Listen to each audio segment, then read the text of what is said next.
JEE Jain shift 2026 के अंदर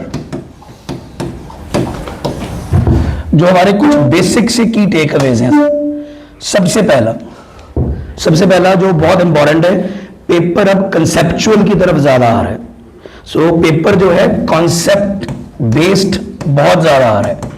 when I say the word concept based, so I just want to clarify, direct formula based questions और कम हो गए। Direct formula based वाले questions आने कम होते जा रहे हैं। What has started coming more and more is concept plus application, जिससे क्या हो रहा है, क्वेश्चन लंबा जा रहा है। जो क्वेश्चन नॉर्मली स्टूडेंट 1 मिनट में 1.5 मिनट में कर पा रहा था, मैं सिर्फ ये किसी एक पर्टिकुलर सब्जेक्ट की बात नहीं कर रहा, चाहे वो फिजिक्स है, चाहे वो केमिस्ट्री है, चाहे वो मैथमेटिक्स है, तीनों सब्जेक्ट्स के अंदर जो क्वेश्चन है वो नॉर्मल ड्यूरेशन से थोड़ा टाइम लगा के करने पड़ रहे हैं। थोड़ा मतलब डबल, मतलब अगर 1.5 मिनट में सवाल हो रहा था, कुछ क्वेश्चंस में you will have to, student has to apply 3 in fact 4 minutes also. Reading, so basically reading में ही लेंथ बढ़ गई है। उससे सबसे इंपॉर्टेंट जो क्वेश्चन इशू आया, जो सर कह रहे हैं कि क्वेश्चन को जब पहली लाइन रीड करके लास्ट लाइन तक आते हैं तो रीड करना पड़ता है। तो और कई बार तो क्वेश्चन की लेंथ इतनी लंबी है कि कंप्यूटर की स्क्रीन के ऊपर नीचे करना पड़ता है। सो उससे क्वेश्चन की लेंथ बढ़ने से थोड़ा स्टूडेंट्स जो है बीच बीच में थोड़ा कंफ्यूज हो रहे हैं। सो बहुत इंपॉर्टेंट, कॉन्सेप्चुअल क्वेश्चंस जब आने शुरू हो गए, concept based application based question जब आने शुरू हो गए, तो एक चीज की क्लैरिटी बड़ी साफ समझ में आ गई, क्या कि सर अभी डायरेक्ट रटने वाला टाइम और चला गया। अब डायरेक्ट रटने वाला टाइम नहीं है, अंडरस्टैंडिंग बेस्ड टाइम है। You have to work hard on your concepts in the class and outside the class, at home also. आप जैसे क्वेश्चंस करते हो और जो क्वेश्चंस निकल जाते हैं उससे कॉन्फिडेंस बना लेते हो, और जो क्वेश्चन नहीं निकलते नॉर्मली उसको टीचर से डाउट्स के लिए छोड़ देते हो। देखिए पेरेंट्स से हम बार बार मिलते हैं, ये फर्स्ट टाइम नहीं है। ऑल ऑफ यू पेरेंट्स, मैं पहले ही बोल चुका हूं, you are partners with us. कम से कम तीसरी चौथी मीटिंग है हमारी आपस में। हर बार हम एक ही बात डिस्कस करते हैं कि कुछ सवाल डायरेक्ट नहीं निकलते तो स्टूडेंट्स कई बार उसको डायरेक्ट डाउट्स के लिए उठा लेते हैं, तो आपको उनको परसिस्ट करना पड़ेगा। अगर आप वो नहीं करोगे, अगर आप डायरेक्ट डाउट के लिए उनको रख लोगे 1-2 बार करने के बाद, उसको लंबा टाइम नहीं लगाओगे, फिर जेईई मेन 2026 जनवरी शिफ्ट क्लियरली बताती है, फिर आगे जाके फंस जाओगे। तो you have to work hard on concepts, रटना छोड़ना पड़ेगा, अंडरस्टैंडिंग पे ध्यान देना पड़ेगा। सेकेंड इंपॉर्टेंट थिंग जो मैं आपको बता सकता हूं, बहुत इंपॉर्टेंट, जो आई निकल के, अब ये बहुत इंपॉर्टेंट है, अभी क्लास में बात नहीं हुई इसके ऊपर, बट मैंने बैठ के सारी शिफ्ट्स एनालाइज जब करी तो जो पाया, particularly in physics and chemistry और particularly in chemistry, NCERT non negotiable है। एनसीईआरटी को हम बिल्कुल छोड़ नहीं सकते। और मैं आपको बता दूं, ये हमें पता है कि इनऑर्गेनिक केमिस्ट्री के लिए पहले से भी एनसीईआरटी की डायरेक्ट लाइनें क्वेश्चन बन के आती हैं। Now what has been seen in this year exam is even physical chemistry के क्वेश्चन की लैंग्वेज एनसीईआरटी लैंग्वेज टाइप आई है। तो आपको एनसीईआरटी रीड करने की आदत, एनसीईआरटी सॉल्व करने की आदत, आपको ये ऑप्शनल नहीं है, दिस इज नॉट ऑप्शनल। मैं फिर बोल रहा हूं, ये नॉन नेगोशिएबल है। आपको एनसीईआरटी का अपना कॉन्फिडेंस बहुत ज्यादा बढ़ाना पड़ेगा। और तीसरी इंपॉर्टेंट चीज, फिजिक्स में भी मतलब फिजिक्स बेस्ड क्वेश्चंस आए। हाँ, जनरली अभी तक कोई भी ईयर में ये ट्रेंड नहीं था, कभी भी नहीं आए। But this year what they have changed is they have moved to theory based questions in physics as well, which required reading. So बच्चों को रीडिंग की, घर पे बैठ के रीड तो करते ही नहीं बच्चे, उनको आदत कम होती है तो वो फंस रहे हैं। उनको क्वेश्चन इतने बड़े बड़े, थ्योरी रीडिंग की आदत नहीं होती, क्वेश्चन बड़े हैं, टाइम ही इतना लग रहा है क्वेश्चन समझने में, परेशान हो जाते हैं, छोड़ रहे हैं questions. So reading is must, now reading is must. This is one change that all the students will have to bring in their habit, है ना। आपको रीडिंग करनी पड़ेगी। फिजिकल केमिस्ट्री, फिजिक्स, केमिस्ट्री, इनकी रीडिंग करनी पड़ेगी एनसीईआरटी से। Is this clear students?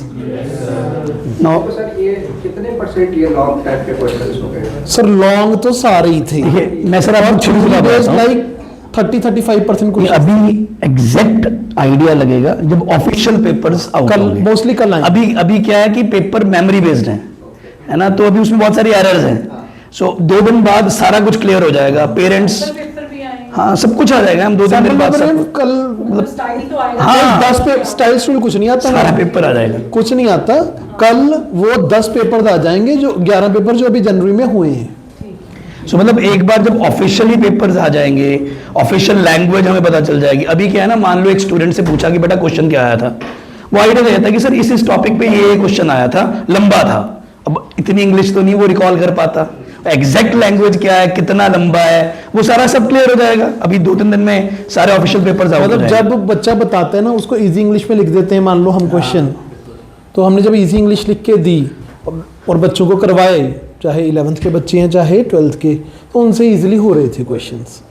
But वही बच्चा अगले दिन जब सुबह एक्चुअल जेई का पेपर देने गया, और बच्चा बहुत इंटेलिजेंट है, उसको सब आता है, वो कह रहे सर ये तो क्वेश्चन खत्म ही नहीं होता।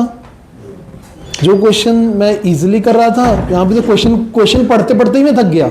Very tiring, paper was very tiring, this was ये जो सर ने भी लाइन बोली ना, ये वाली बात, मतलब एक बहुत अच्छे हार्ड वर्किंग, जो बहुत अच्छे मार्क्स दे रहे थे टेस्ट सीरीज में, ऐसे स्टूडेंट्स तक कह रहे हैं कि सर हम पेपर करते करते थकावट महसूस कर रहे थे। अब मैं वही तीसरा जो टेक अवे है, मैं वही बोलने वाला था।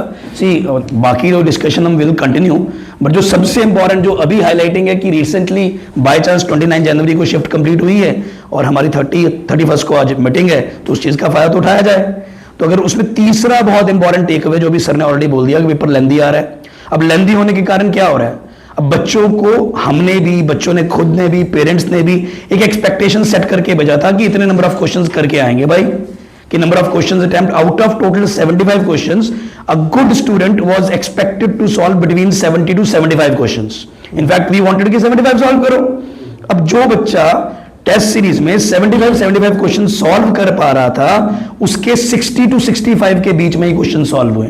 15 क्वेश्चंस कम सॉल्व होना, और वो भी ऐसे स्टूडेंट से जिसको सारा कोर्स टिप्स पे है, जिसकी प्रैक्टिस बहुत ज्यादा है। दैट क्लियरली शोज कि या पेपर लेंदी हो गया है। और that is not only with students of, है ना, our centre, that is somewhere across the India. नहीं, whatever we are discussing, this is not our analysis, this is all India based analysis. We have seen lot of videos, talked to lot of people either in Bangalore or in Kota or in Delhi, है ना, बहुत सारे दोस्तों से भी बात हुई, सब जगह सेम था कि paper is very lengthy, paper is very tiring, ना बच्चों से इतना रीड हो पा रहा है, ना बच्चों से इतने क्वेश्चंस सॉल्व हो पा रहे हैं, छोड़ना पड़ रहा है।